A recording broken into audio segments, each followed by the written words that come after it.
Hi guys, welcome to the next video of 7 chapter. अपन ने इसके पहले वाली जो 7.4 था उसमें क्या पढ़ा कि रिटेन अर्निंग क्या होती है, उसके फीचर्स क्या होते हैं, उसके एडवांटेज फिर डिसएडवांटेज क्या होते हैं। और फिर जाते जाते अपन ने क्या भी पढ़ लिया था, क्या डिफरेंस बिटवीन इक्विटी शेयर्स क्या है और प्रेफरेंस शेयर्स क्या है। अब अपन आते हैं नेक्स्ट फॉर्म, जो fourth form of owner's fund है उसके ऊपर, वो है जीडीआर, आईडीआर और एडीआर। ठीक है, तीन है। अब अपन ने फोर्थ फॉर्म क्यों, क्योंकि अपन ने तीन फॉर्म कंप्लीट कर लिया। फर्स्ट था इक्विटी शेयर्स, सेकंड था प्रेफरेंस शेयर्स, थर्ड था रिटेन अर्निंग। अब ये फोर्थ जो अपन अब पढ़ेंगे। ठीक है, अब ये क्या है, ये भी एक टाइप ऑफ ओनर्स फंड ही है, ये अपना लास्ट टाइप है ओनर्स फंड के लिए।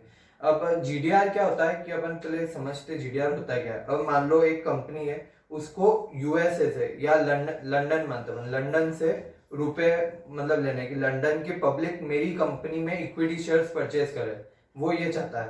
पर ऐसा पॉसिबल नहीं हो पाया, क्यों कि लंदन की जो पब्लिक है वो एक तो पहले इंडिया की कंपनी पे ज्यादा वो वो नहीं करेगी, भरोसा नहीं करेगी, है ना। क्या कभी इंडिया की कंपनी फ्रॉड करके चली जाएगी तो एक तो ये प्रॉब्लम थी। सेकंड क्या थी, वहां पे पाउंड्स चलते हैं, है ना। लंदन में पाउंड्स चलते हैं, इंडिया में रुपीस चलते हैं, तो एक तो वो दिक्कत भी आ रही थी। अब क्या है, ये मतलब ये दिक्कत तो आ रही थी। फिर क्या हुआ, एक सबसे पहले सिटी बैंक, CITI, है ना, सिटी बैंक लाई एक कंसेप्ट, उसका नाम था जीडीआर, मतलब ग्लोबल डिपॉजिटरी रिसिप्ट। उसमें उन्होंने क्या बोला कि यार इसमें क्या होता है कि इंडिया की कंपनी को अगर मान लो पाउंड में, है ना, मतलब यूएस लंदन से की पब्लिक से रुपए अपनी कंपनी में इन्वेस्ट कराना है, तो क्या इंडिया की कंपनी क्या करेगी कि वो एक, मान लो अपने को पाउंड 100 करोड़ के इक्विटी शेयर चाहिए। ये हमेशा जीडीआर क्या होगा, जो फॉरेन कंट्री है ना उसकी करेंसी करेंसी में ही होगा, क्योंकि अपन इंडियन है, अपने को अभी पाउंड में इशू करने पड़ेंगे। इसमें क्या होगा, अपन ने pound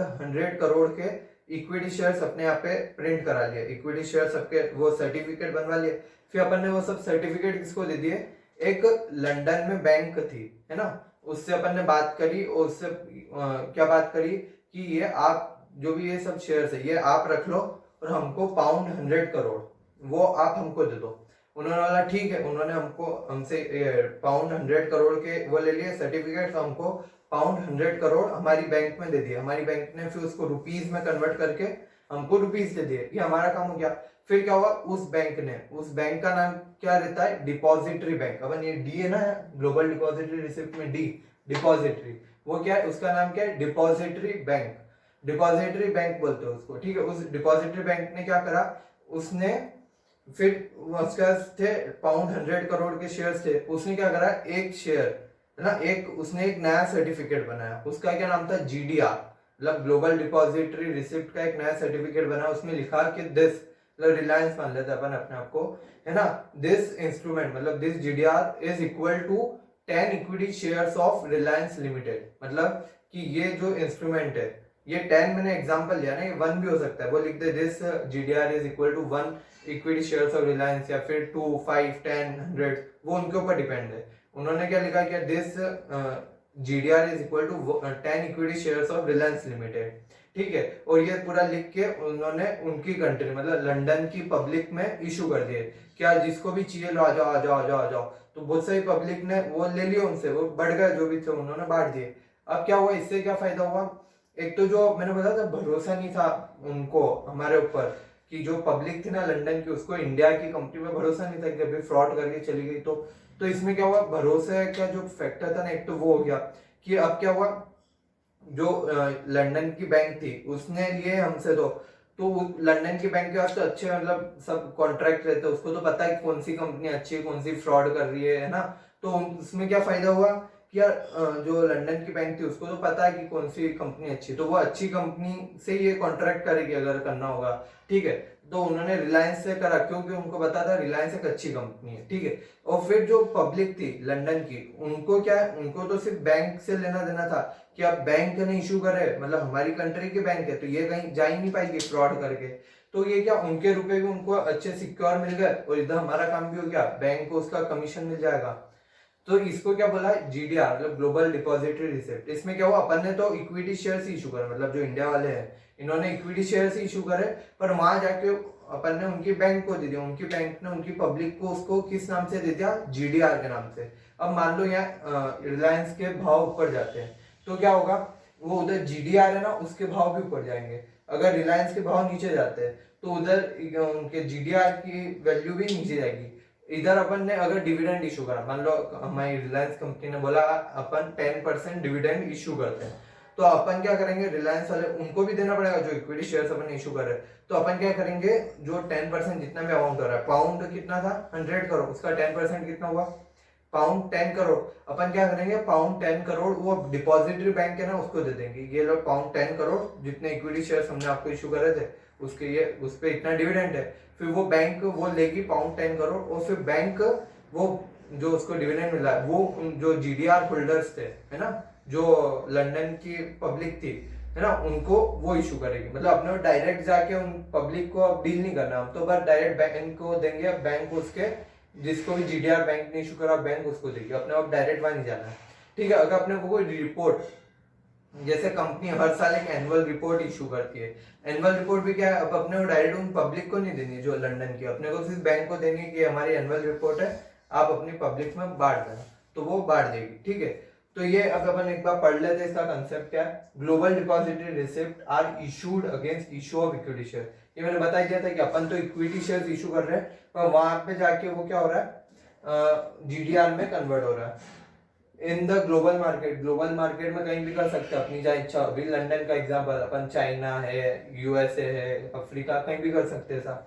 this are indirect equity offering. ये क्या हो गया, इनडायरेक्ट इक्विटी ऑफरिंग, मतलब अपन ने डायरेक्ट इक्विटी शेयर्स इशू नहीं कर रहे, इनडायरेक्ट बैंक के थ्रू अपन इशू कर रहे हैं। The equity shares issued against GDR are held by an international bank called as depository। ठीक है, ये जो शेयर्स है ना ये किसके पास रखे हुए रहते हैं, इंटरनेशनल बैंक, कोई सी भी इंटरनेशनल बैंक है ना, जो जिसको क्या बोलते हैं अपन, depository. Companies issue dividend report ETC regarding this share to depository bank only. मतलब कंपनीज कुछ भी डिविडेंड है या रिपोर्ट है वो किसको देगी, डायरेक्ट उससे डिपॉजिटरी बैंक को दे देगी, उसको फिर वो जीडीआर होल्डर्स है ना जो लंदन की पब्लिक है उसको देने की जरूरत नहीं है, वो फिर बैंक उनको पब्लिक को देगी। इसलिए ये देयरफॉर का साइन होता है ना, देयरफॉर मतलब 1 2 3 3 डॉट ऐसे लगे हुए हैं ट्राइंगल के शेप में, स्ट्रेट ट्राइंगल, वो क्या होता है देयरफॉर। और A.K.A मतलब ऑल्सो नोन एज है ना, ऑल्सो नोन एज। तो इसलिए इसको क्या बोलते हैं, जीडीआर को भी क्या बोलते हैं, डिपॉजिटरी शेयर्स भी बोलते हैं। ठीक है, ये थोड़ा वो है कि आपको अब 11th में आए हो, अभी तो स्टार्टिंग है, धीरे धीरे जैसे ही कोर्स बढ़ता है ना तो ऐसे शॉर्ट फॉर्म हर जगह दिखेंगे आपको। ठीक है, तो ये क्या, therefore also known as depository shares. अब इसके फीचर्स क्या जीडीआर के, फर्स्ट क्या है, capital collected from GDR are in foreign currency. मैंने आपको बोल ही दिया था फॉरेन करेंसी में ही होगा जो जीडीआर होगा।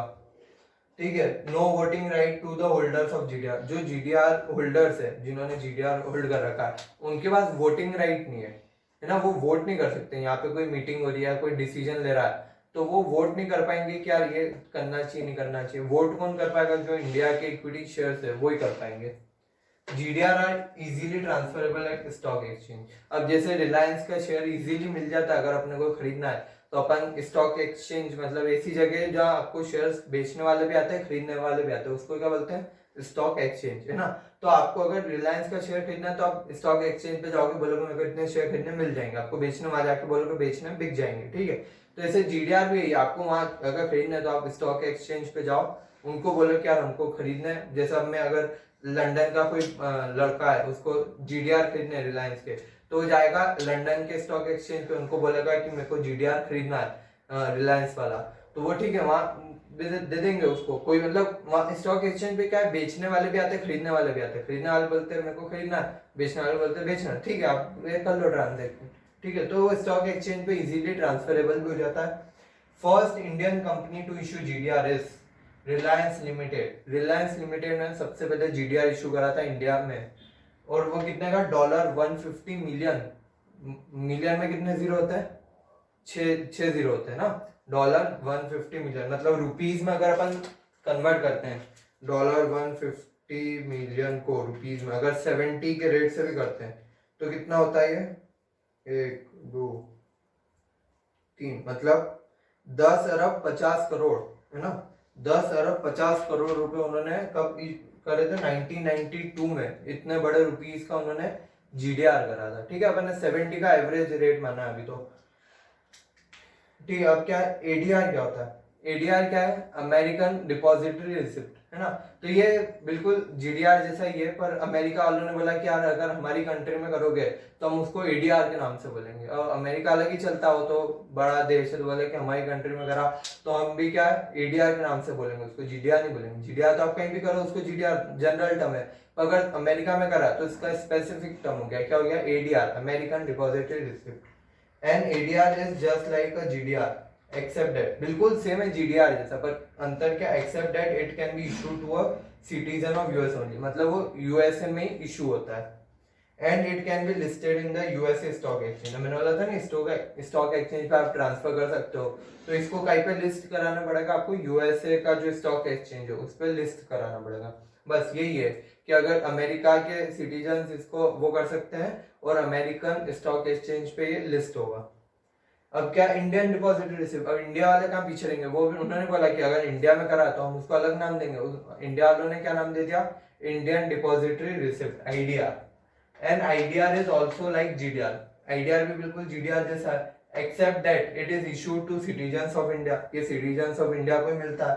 दो IDR foreign company raise funds from Indian market, अगर किसी फॉरेन कंपनी को इंडियन मार्केट से रुपए लेने हैं, है ना, रेज करने हैं, तो वो क्या यूज करेगा, आईडीआर यूज करेगा। अब गवर्नमेंट ने क्या करा कि कुछ कंडीशंस रख दी जिससे कोई कंपनी इंडियन जो सिटीजन है उनके साथ फ्रॉड नहीं कर पाए, है ना, कि अगर कंपनी ने रुपए ले गई और गायब ही हो गई, मिली नहीं फिर तो इसलिए इंडियन गवर्नमेंट ने कुछ उसके एलिजिबिलिटी रखी, क्या ये आपको एलिजिबिलिटी फुलफिल करनी है तभी आप ये मतलब आईडीआर इशू कर पाओगे, वरना आज क्या, मैंने ये कंपनी खोली अमेरिका में, उससे आईडीआर इशू कर दिया बहुत सारा, लोगों ने रुपए भी दे दिए, फिर मैं गायब भी हो गया, मिला ही नहीं, तो फिर क्या ये लॉस हो जाएगा इंडियन सिटीजन्स का। तो गवर्नमेंट क्या चाहती है कि लॉस नहीं हो इंडियन सिटीजन्स का, उसके लिए क्या बना कि जो कंपनी इशू कर रही है, फॉरेन कंपनी जो इशू कर रही है आईडीआर, वो क्या होनी चाहिए, listed in its home country, मतलब अगर यूएसए की है तो यूएसए स्टॉक एक्सचेंज पे वो लिस्टेड होनी चाहिए, अगर लंदन की है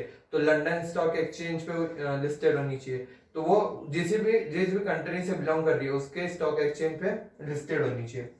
not prohibited to issue any security, उसको किसी भी मतलब कोई भी ऑर्गेनाइजेशन ने उसको प्रोहिबिट नहीं कर रखा, मतलब उसको ना नहीं बोला कि आप सिक्योरिटी इशू नहीं कर सकते, वरना मान लो किसी ने फ्रॉड करा हो सिक्योरिटी इशू करने में, तो वहां की गवर्नमेंट ने उसको ना कर दिया कि अब आप इशू नहीं कर पाओगे आगे शेयर्स, तो ऐसी कंपनी भी आईडीआर इशू नहीं कर सकती है। सेकंड क्या, थर्ड क्या, net tangible assets, net tangible assets मतलब टेंजिबल एसेट्स मतलब ऐसे एसेट जिसको अब हम छू सकते हैं, मतलब लैंड हो गई, प्लांट हो गई, मशीनरी, फर्नीचर, कार, कंप्यूटर, ये सब कहीं में आ जाते हैं टेंजिबल एसेट्स में, ठीक है।